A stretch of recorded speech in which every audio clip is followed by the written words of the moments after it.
you thought you knew what the fast lane was, think again.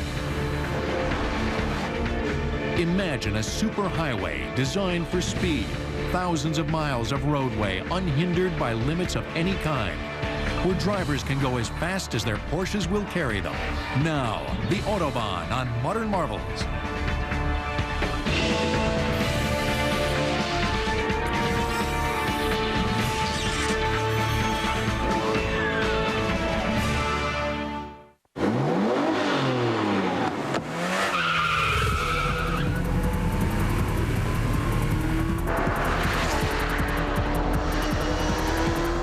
Speed. It's dangerous, exhilarating, intoxicating, and illegal beyond clearly set limits that are posted on every major highway in the world, except one.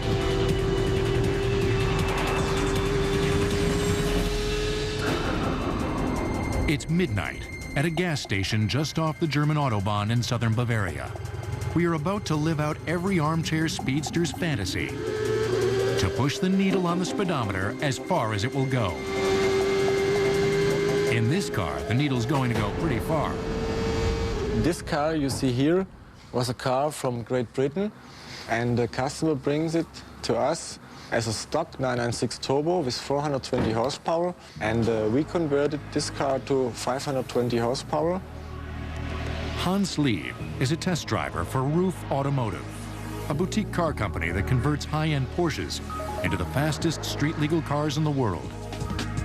Everything about these cars, from the low-friction tires to the super-sensitive suspension to the massive engine, has been designed for Autobahn joyrides. The roof car is definitely designed for the Autobahn because the roof car is so fast that it can only be driven such speeds on the Autobahn. You cannot do that on a normal two-lane highway. Hans has to certify exactly how fast this $200,000 Porsche can go before sending it to its owner in London. The Autobahn is the ideal place and the only major highway in the world where he can legally make this kind of test run. The Autobahn for us is a good road to test all our cars. We have mostly no speed limit, and also it's in a really good condition, so it's really safe to test cars in this way by night. First you learn slowly to walk, and then you learn faster to walk. And so it's the same impression you had with speed. Of course it's fun to go really, really fast with cars. But at the end, you must be always really careful, and all your eyes must be watching all around, so also by side and also in front a little bit.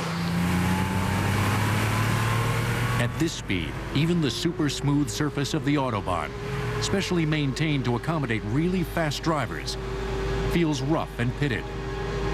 And the slow and gentle Autobahn curves, designed to allow drivers to reach and hold extreme speeds, strain the Porsche.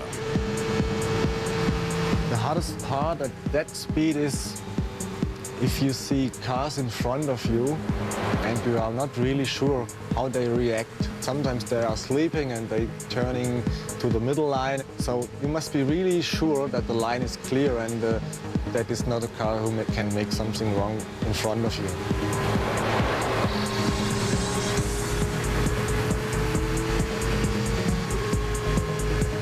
You must be really concentrated at that speed, because the car runs over 200 or 300 meters per second.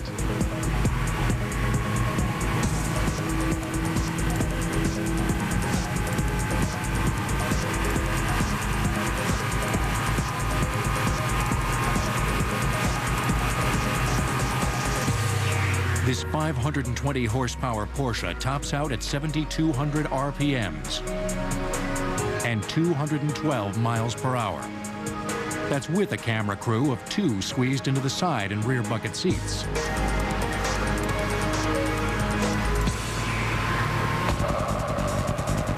Welcome to the Autobahn, the only freeway in the world where 212, a speed that police helicopters can't match, is perfectly legal. This is the ultimate driver's fantasy land, not just for professionals, but for anyone with a license. A kind of bizarro world where all the basics are in reverse.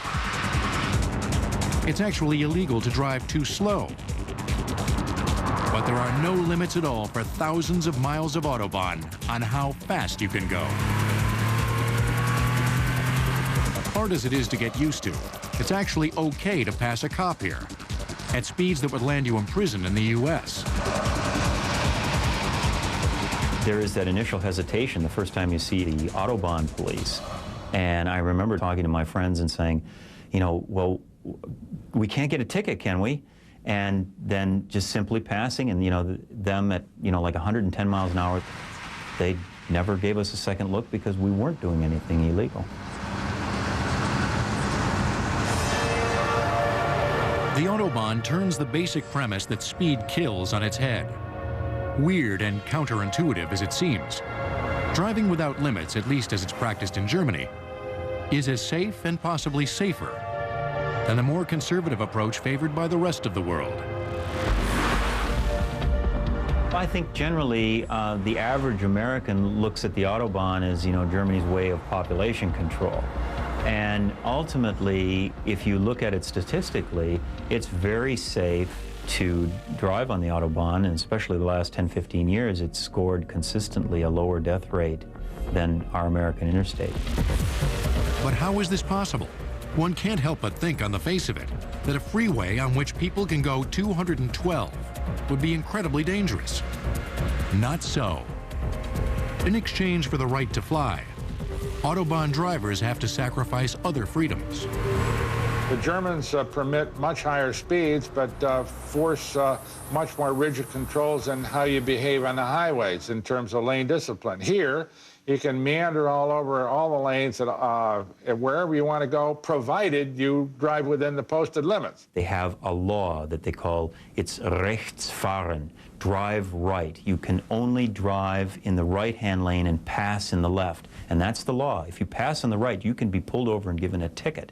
And so everybody rigidly observes this. So the slower traffic is always to the right, and there's never a left lane bandit or a slowpoke sitting in the left lane blocking traffic. Autobahn drivers don't just drive right. They drive with a distinctive concentration and focus, one that 100+ miles an hour has a way of quickly inducing. There is no multitasking on the Autobahn, no talking on the cell phone, no eating on the run.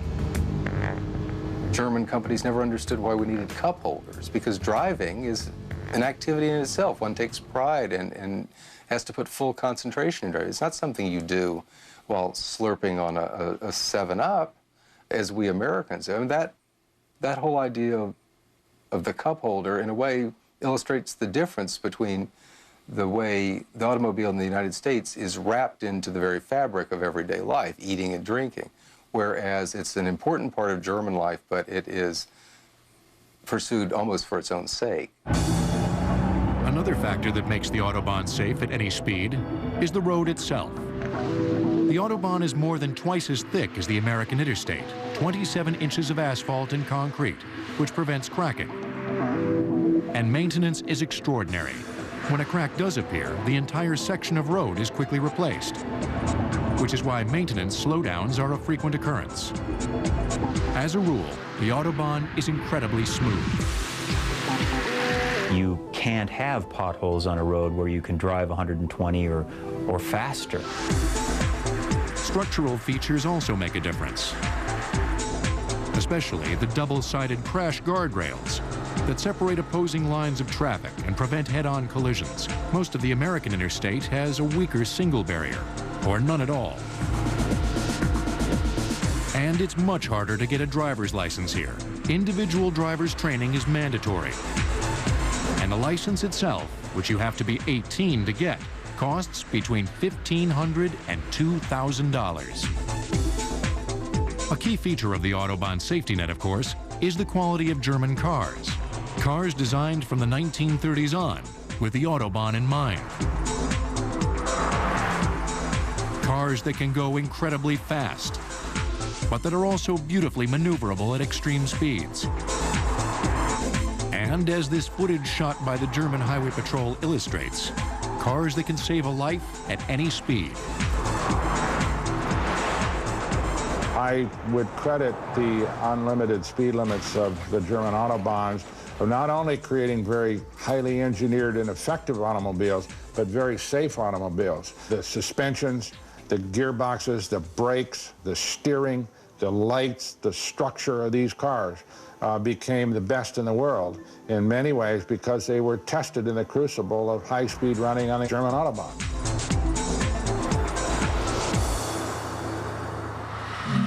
That environment is increasingly threatened. At one time, there wasn't a single speed sign on the Autobahn. Now, with urban sprawl and 50 million German trucks and cars, nearly half of the Autobahn is heavily signed. But outside the major cities, the Autobahn still affords plenty of opportunities for ordinary drivers to open up and experience a freedom of the road that the rest of the world can only fantasize about. 100, 110 miles an hour is perfectly easy to do and very, very comfortable, and I find it about the normal speed. Although, if you're driving 100 miles an hour in Germany on the open Autobahn, you better watch your rearview mirror and stay right, because you may find a BMW or a Mercedes or a Porsche go by at as much as 130, 140 miles an hour. The first time you get on the Autobahn is just an exhilarating experience. And you see that sign, the round sign with the diagonal lines through it, which is the end of speed restrictions, and you are now on a road that has no speed limit.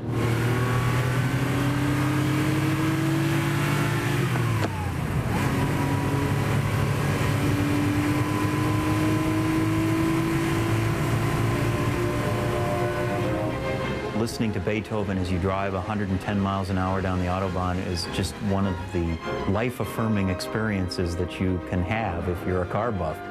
You're supposed to test your car, test yourself, drive faster. Get places, of course, fast.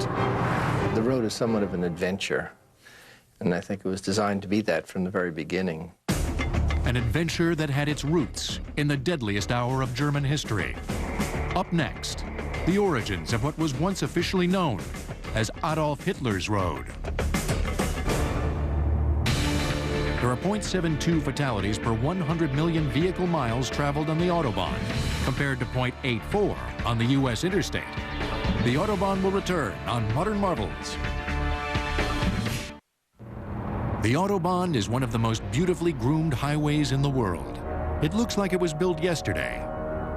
A state-of-the-art road for state-of-the-art cars. But the Autobahn is actually the oldest national freeway system in the world. Its roots go back to Adolf Hitler and the Third Reich. In fact, until the end of World War II, the Autobahn's official name was Die Straßen Adolf Hitlers, or Adolf Hitler's Road. Built between 1933 and 1942, the Autobahn was the largest and most triumphantly publicized public works project of the Nazi regime. It put hundreds of thousands of people to work, made blitzkrieg military movements possible, and served as a symbol of the new Germany, the Germany that could get things done. A high Nazi official is quoted as saying that everything in Germany in the 30s had to move at 100 miles per hour, and therefore you needed the Autobahns. Germany could project itself to its people and to the rest of the world as a country on the move, moving into the future faster than anyone else. This was reflected in the streamlined cars. It was reflected in the curves of the Autobahns. The myth about Adolf Hitler's Road was that Hitler himself came up with the idea for a high-speed, cars-only freeway, while serving a 5-year jail term for the failed Beer Hall Putsch in Munich in 1923. In fact, German engineers had developed the basic paradigm for the modern freeway when they began designing experimental limited-access roads for Berlin and other cities in 1913. The elements of that are so familiar to us today, it's worthy to repeat that they were inventions at one time. That is, dividing traffic with a median in both directions, having at least 2 lanes so that the faster traffic can pass the slower traffic, and having pavement that is solid and curves that are banked and designed in a sufficient radius for the handling of the vehicle. At first, the National Socialist Party attacked the Autobahn as an elitist extravagance that would only benefit the tiny percentage of Germans who owned cars. But that changed when Hitler came to power and grasped its political, social, propagandistic and imperial value. It was understood they would extend to what Hitler called Greater Germany. That meant the parts of Europe he was planning to take over. So the one that ran to the east would eventually go all the way to Moscow. And the Autobahns, as the roads had been for the Roman Empire, were to be the skeleton for this new great German empire, the Third Reich. Groundbreaking on the Reich's Autobahn took place on September 23, 1933, just south of Frankfurt. Hitler himself wielded the shovel on the planned 6,900-kilometer or 4,300-mile network of roads. Within months, 130,000 unemployed Germans, many of them white-collar workers from cities, were handed shovels and sent to the countryside to live in work camps and clear land. Virtually all of the initial work was done by hand, partly because the Germans didn't possess road-clearing technology, partly because Nazi ideology glorified the virtues of manual labor. The people who actually did the construction, very frequently idealized in the propaganda and the wonderful pictures of these bronzed workers heroically struggling. It was actually a fairly miserable job. When the weather was good, they would work them not just 8 hours a day, but 10 or 12 hours a day. A lot of people simply weren't in shape for this sort of thing. They weren't, construction guys. They were office people and factory people, and then all of a sudden now they're out in the elements. They had strikes in 1934 in some of the camps, and the Nazis came down very hard on them. They sent the Gestapo, and they wanted to know who was a former communist, who was a troublemaker. Some workers were so shocked by conditions, they sent naive letters to Hitler. Mein Führer, if only you knew, they wrote. The letters were turned over to the Gestapo, which opened files on the men who wrote them. Land clearing was particularly difficult because Fritz Todt, the man Hitler put in charge of construction, wanted the Autobahn to be both utilitarian and beautiful, a showcase for the glories of German landscape and culture. The evils of National Socialism, curiously, were not at odds with a passionate love of a scenic drive. Germans have always been tremendously romantic about nature in every way, and they very much envision that the Autobahns would be roads that would be at home in the landscape. There are many propaganda posters that show the sort of lovely vistas from the curves or high points on the Autobahn. And all this at a time that slave laborers were being used in the war factories and people were being rounded up into camps. So it was a very bizarre and paranoid and ultimately schizophrenic vision. Bridges were a big part of the Autobahn vision. More than 1,000 bridges, including monumental suspension and arch spans. Nearly a third of the cost of the Autobahn went into bridge construction. Some of the earliest ones were built of steel, but after 1936, with rearmament, steel was in short supply, so they wanted to use more stonework. And they designed and built some very spectacular, the greatest stone bridges since the Romans. Great viaducts across valleys, all stonework, which no one's ever done since. The first stretch of Autobahn, a 37-mile strip from Frankfurt to Darmstadt, was opened to traffic on May 19, 1935. Hitler presided over the ribbon cutting. It would serve as a prototype for the rest of the system, an elegant double-lane highway divided by a narrow median strip. The highway itself was made of concrete, with cobblestone entry ramps and overpasses at regular intervals. The overpass was a key innovation that made the Autobahn and the modern speedway really fast. Well, the great enemy of speed in an automobile is the stop sign and the stoplight. The idea of the Autobahn was that you never had to stop. Therefore, we have the cloverleaf born, the overpass, the on-ramp, and the off-ramps, all those things that we take so much for granted as part of normal divided highways. But that was a very new idea. From the start, the new roads were designed for speed. Original specs assumed an upper limit of 100 miles per hour, which made posted speed limits unnecessary, since virtually no cars could drive that fast. Grades were limited to 7%, which meant they could rise or fall no more than 7 feet in any 100-foot stretch. And curves were extremely gentle and long. so that drivers barely had to touch the steering wheel and never had to slow down. The Germans were eager to showcase their innovative new speedway, and the Autobahn made a striking impression. Foreign visitors who were brought in and given tours, and many of them carried over the Autobahn system in Zeppelins or driven along in high-speed vehicles, were amazed. And they would comment, for instance, that they were able to sit and take notes at 80 or 90 miles an hour. And this was the first that most people in other parts of the world had heard of the idea of a modern high-speed automobile highway. Ironically, the most modern, sleek, ambitious, beautiful, and expensive freeway system in the world was virtually empty most of the time. Just 1 in 75 Germans owned a car in 1936, and the Autobahn carried on average less than a single car per minute per kilometer. Hitler sought to remedy the problem by commissioning Ferdinand Porsche to design a car that ordinary Germans could drive on the Autobahn. The Volkswagen, which would sell for just $360, went into production in 1938, but only 800 vehicles were finished when war broke out and the factory was closed. The Volkswagen wasn't the only car designed for the Autobahn. Other models were built for luxury and speed, like this Autobahn wagon built by Adler Automotive in 1936. Actual racing cars could also sometimes be seen flying along the speedway. In 1938, Rudy Caracciola set a world speed mark of 268.9 miles per hour on a stretch of Autobahn outside Stuttgart. Normally, record speed runs are made on broad expanses of flat land, but Hitler insisted on using the 24.6-foot wide Autobahn. Caracciola, who survived it, later said that it was like aiming down the barrel of a gun. At 270 miles an hour, the overpasses would come up every few seconds, so that the skill levels to drive a car that fast in 1937 was miraculous.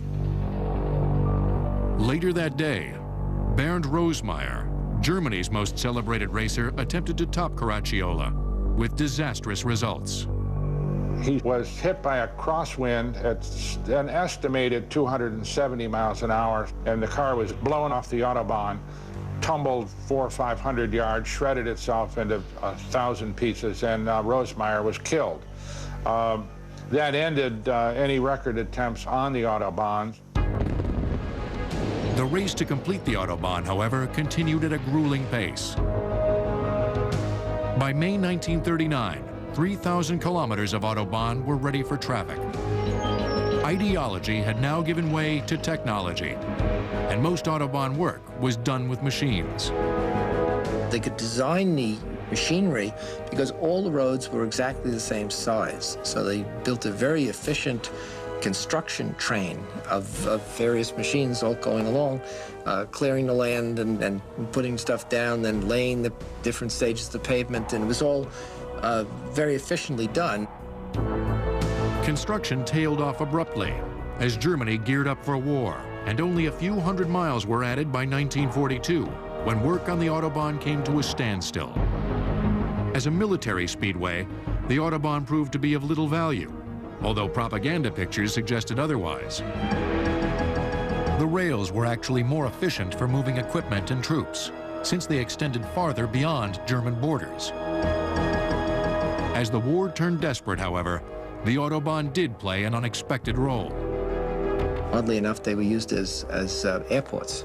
The Germans hid fighter planes in the woods nearby, came out, closed the highway, and used them as landing and takeoff strips. And there were about 30 sites all around Germany that they were different emergency airports. Ironically, the Autobahn proved to be very useful to American GIs who rolled through Germany in 1944 on the world's best roads. By the end of the war, the Autobahn was heavily damaged, not by the Allies, but by the retreating Germans, who blew up virtually all the bridges that had so recently and painstakingly been built. Remarkably, the bridges would soon be built up again, along with the rest of the Autobahn. Next, the famous freeway paves the way to post-war reconstruction. With labor in short supply during the war, the Germans used prisoners of war and forced labor to construct Autobahn extensions in Poland and Eastern Europe. The Autobahn will return on Modern Marvels. On Modern Marvels. In the aftermath of defeat in World War II, the Autobahn finally proved useful to ordinary Germans. Most of the vehicles on the Autobahn were military, American military. German drivers didn't reappear until the early 1950s. By then, the country had splintered into East and West Germany. In the West, the Volkswagen, which had been shelved during the war, re-emerged as the symbol of post-war recovery. Both the car and the Autobahn were taking on new meaning. The Autobahns have a post-war symbolism, too. It's not so much an official orchestrated thing as it was in the 30s. It became somewhat of a consumer symbol that everybody had their Volkswagen and they want to go someplace. It was like, you know, we want cars, we want roads, we want to be like the Americans. With one exception, the Germans still wanted to drive on the Autobahn as fast as possible. Posted speed limits were non-existent, and gradients were lowered from a pre-war maximum of 7% to just 4%, so that drivers wouldn't slow down going uphill. The speed challenge of the Autobahn, meanwhile, was a big influence on car design, along with the price of gas. Fuel economy would also be a consideration for the German auto industry to build cars that are both fuel efficient and high performance. That's why you wound up with these little, Porsches with these tiny little motors that would scream down the Autobahn at 100 miles per hour. Plus, the need for high-speed stability, very tight suspensions and steering, good tires and brakes. All of these technological advancements showed up in mass in Europe first. By the mid-1950s, most of the pre-war Autobahn in West Germany had been restored, and the West German government began the first of 3 4-year plans to build major extensions and new roads. They came out with what you would call the modern version of the German Autobahn, where you had a hard shoulder, the driving lanes, the center median with a continuous double guardrail. The early Autobahn with no guardrail, you could jump over that and have a gruesome crash. Intriguingly, as Autobahn expansion was underway, America began building the 44,000-mile interstate, the largest road system of all time. President Eisenhower, who had seen the Autobahn firsthand as commander of Allied forces in Europe, was the prime mover behind the interstate, which modeled itself heavily on the Autobahn. Like the Autobahn, Eisenhower sold the interstate as a national defense highway that could move American weapons and troops, and that could serve as an escape route in case of a nuclear attack. One major difference, of course, was in the area of speed. With the exception of a handful of western states, the interstate was built with limits, usually between 65 and 75 miles an hour. One reason that our highways came to have speed limits was that they were regulated by local authorities. We did not have a federal system as the Autobahns were. But at the same time also, there were differences in automobile technology. While Cadillac at that point was calling itself the standard of the world, it did not have a lot of the technical innovations that Mercedes, BMW, and even less expensive German cars had incorporated decades before. The interstate wasn't just slower than the Autobahn, it was cheaper. With over 40,000 miles of roadway to construct, engineers opted for a thinner, 11-inch roadbed that would begin to break down after 20 years. The 27-inch Autobahn was built to last twice as long. American engineers also favored what seemed like a no-frills utilitarian design for the interstate, with as many straight lines as possible. The lesson of that highway was brought home almost immediately as drivers began to suffer from what was called highway hypnosis. Straight highways, it turned out, would put drivers to sleep. So it turned out that the curves, the things that seemed simply aesthetics when they were designed in the Autobahns in Germany to fit the landscape, were also very useful for safety. Safety became a major concern as the volume of traffic rose. By 1970, there were 14 million cars in West Germany and 19,000 fatalities a year. Many of the most gruesome, of course, on Germany's fastest road. Authorities raised fines and added jail time for drunk driving, hit and run, and other traffic violations, made seatbelt use mandatory, and eventually posted a suggested nationwide speed limit of 130 kilometers, or 81 miles an hour. Meanwhile, the Autobahn continued to grow. The 1970s saw a level of expansion equal to that of the 30s, with more than 3,000 kilometers added to the highway web. Planners wanted to put an Autobahn entry road within 10 kilometers of any point in Germany. By 1990, the Autobahn had grown to more than 11,000 kilometers, 4 times the amount that had been built before the war. A growing number of Germans began to see the Autobahn not as a national icon, but as a sprawling monster, spewing pollution and choking the land. Next, managing that monster, balancing the high-speed expectations of millions of drivers against the creeping reality of the Autobahn at rush hour. A national speed limit of 100 kilometers per hour, about 63 miles per hour, was imposed on the Autobahn on November 24, 1973, during the oil crisis. It lasted less than 4 months. The Autobahn will return on Modern Marvels. Although speed has made the Autobahn famous, the reality of Autobahn driving can be anything but fast. Many sections of the Autobahn are like rush hour in Chicago or LA. And since the early 1990s, German authorities have employed a sophisticated system of high-tech surveillance and feedback to keep things flowing. And they have imposed speed limits. Variable speed limits that change according to the conditions of the road. The idea is to overcome this bottlenecks with a system like this that limit the speed for a certain time during the urban areas to a synchronized traffic of 100 kilometers per hour, 120 if possible. The speed limits and other driving directives are triggered by sensors in and on the Autobahn that shoot weather and traffic data to roadside computers every 60 seconds.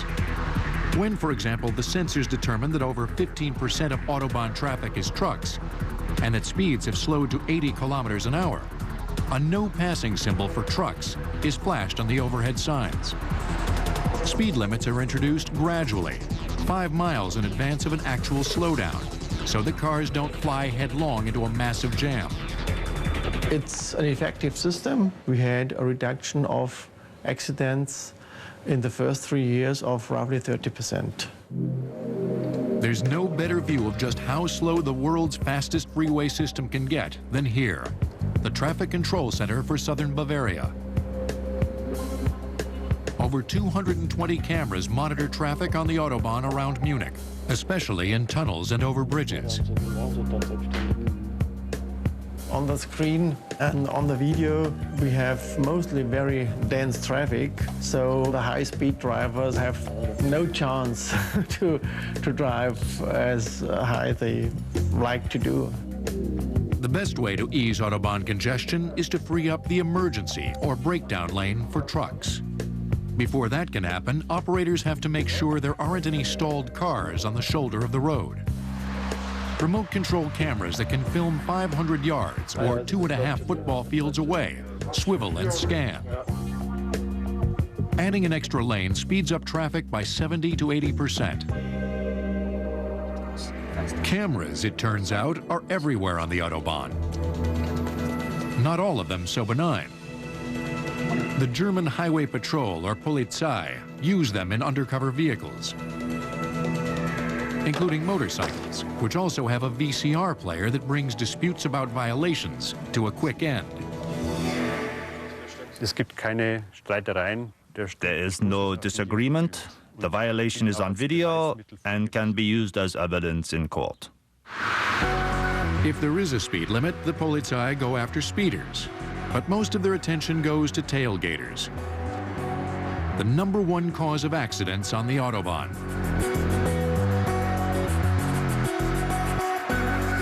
An undercover cop in this van is operating cameras off to the side of an Autobahn overpass. 2 of the cameras are on at all times. using a series of white lines 50 meters apart to measure the distance between cars and identify tailgaters. Officer Michael Pige watches the footage and when he spots a violator, triggers a third camera, which is low enough to film the face and license plate of the driver. I see the tailgater here. I switch the camera and I see the number and the driver.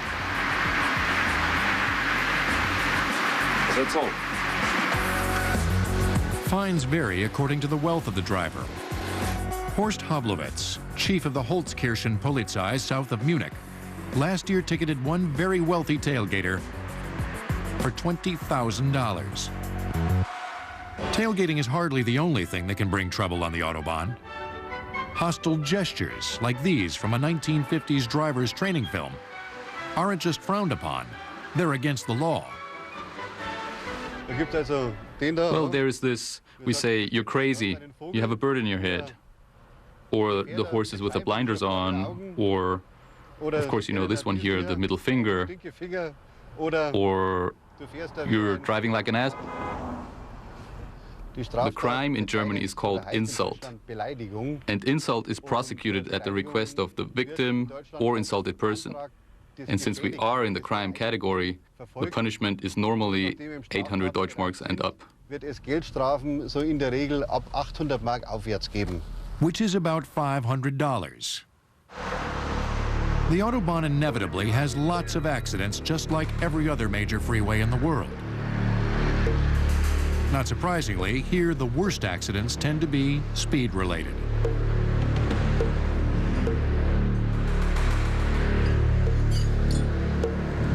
This car was going too fast for its exit curve and plowed through some Autobahn shrubbery before smashing nose first into a tree.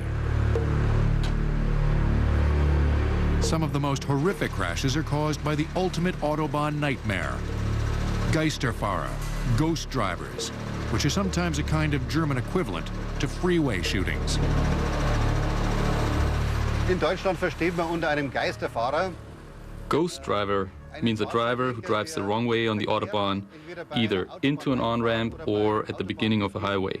That means he's driving alone against the flow of traffic, against all the other cars.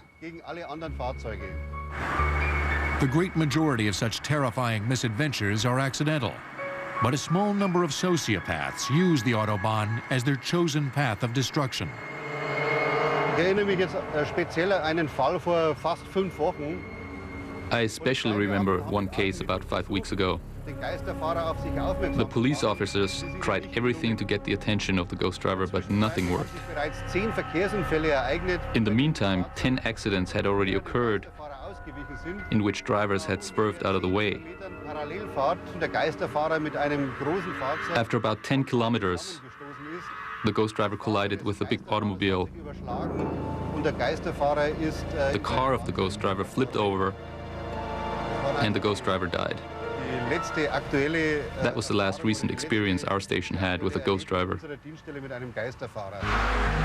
Kind of makes you want to stay on the interstate, doesn't it? But America, too, has roads that lend themselves to kamikaze driving. Up next, Montana and the American Autobahn. It is illegal to run out of gas on the Autobahn. The Autobahn will return on Modern Marvels.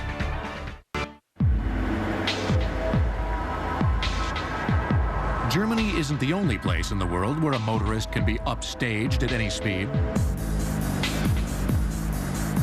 Until the oil crisis of the early 1970s, the Autostrada in Italy was the world's other great speeder's paradise, with no posted limits of any kind.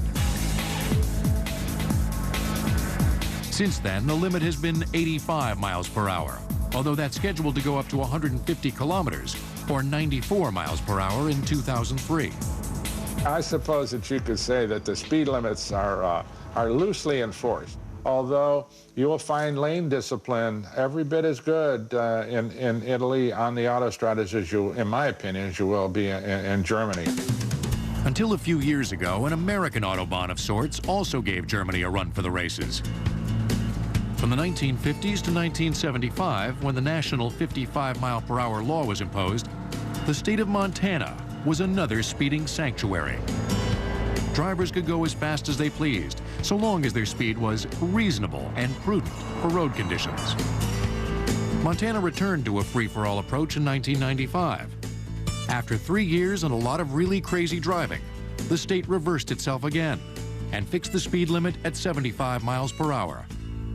Ironically, one of the reasons was that Germans were coming from Germany to Montana to enjoy the total lack of speed limits and long distances that increased congestion had made harder to find in Germany. Germany's Autobahn, of course, is more than a matter of speed signs, and it's doubtful that Americans are willing to do what it takes to make one work. To have a real American Autobahn, which would be similar to the German Autobahn, requires a total rethinking of how Americans drive. That you need to be willing to pay for this very expensive infrastructure to have this beautiful road that is properly maintained, and then the attitude that, all right, I will, change my driving behavior to help make that road safe. While Germany has the mentality and the infrastructure to handle the give and take that an Autobahn demands, it may not have the political will. The German Green Party has led a campaign for national speed limits, arguing that the Autobahn is destroying Germany's beloved forest land. Most cars use twice as much gas at 120 miles per hour than they do at 60 miles per hour. It's a very, interesting cultural struggle, because there are these two mystiques in Germany. There is, the Autobahn and the ability to cut loose and drive as fast as you want, and then there's also the tremendous love and mystical quality of, the Black Forest. And really, many people thought that a speed limit would be imposed, and they felt that the only reason it might ever happen is because people loved the forest more than they loved the fast driving on the Autobahn. As traffic increases, as Germany becomes more integrated with the rest of Europe through the road system, then the Autobahns are bound to slow down.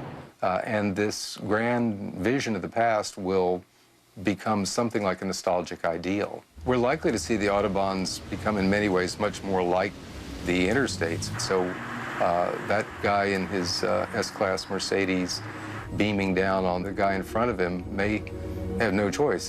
There may be nowhere for the fellow to move over it. And yet, it's hard to imagine Germany giving up one of its most distinctive features, a tiny sphere of outrageous abandon in a society and culture that is otherwise notoriously constrained. Free roads for free citizens is the rallying cry of the Autobahn speed lobby, which in Germany has the passion and deep funding of the gun lobby in the U.S. I think the fast drivers of Germany will ultimately prevail. They have made a very safe road that is very fast, very well maintained, and it does have this cultural mystique about it. I think the average German would be very sad the day that a bona fide speed limit is enforced on the Autobahn. It would be a real loss of their cultural identity. And of the fantasy identity of armchair speedsters all over the world, who have no other freeway on which they can find out just how far the speedometer will go.